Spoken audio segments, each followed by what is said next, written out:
Apa itu Warkah Tanah Desa dan Warkah Tanah Badan Pertanahan Nasional?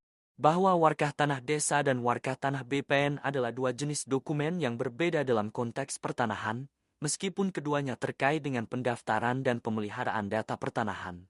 Pertama, Warkah Tanah Desa adalah dokumen yang disimpan di kantor desa atau kelurahan, yang berisi catatan mengenai penguasaan tanah dan penggunaan tanah di desa yang tercatat dalam buku tanah desa.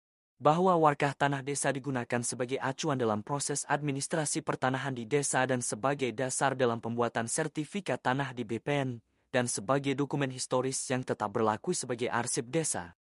Kedua, Warkah Tanah BPN adalah dokumen yang disimpan di kantor Badan Pertanahan Nasional yang merupakan bagian tak terpisahkan dari penerbitan sertifikat tanah yang diterbitkan oleh BPN dan sebagai pemeliharaan data pertanahan. Bahwa Warkah Tanah BPN berisi berbagai surat atau berkas yang dipersyaratkan, termasuk riwayat dan bukti penguasaan tanah atau yang berupa data fisik dan yuridis tanah serta dokumen yang dibuat dalam proses sertifikasi. Bahwa Warkah Tanah BPN merupakan dokumen yang memiliki umur tidak terbatas sebagai arsip hidup selama tanah yang bersangkutan masih ada.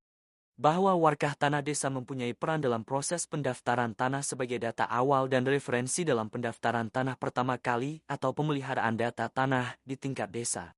Sedangkan Warkah Tanah BPN mempunyai peran dalam proses pendaftaran tanah sebagai data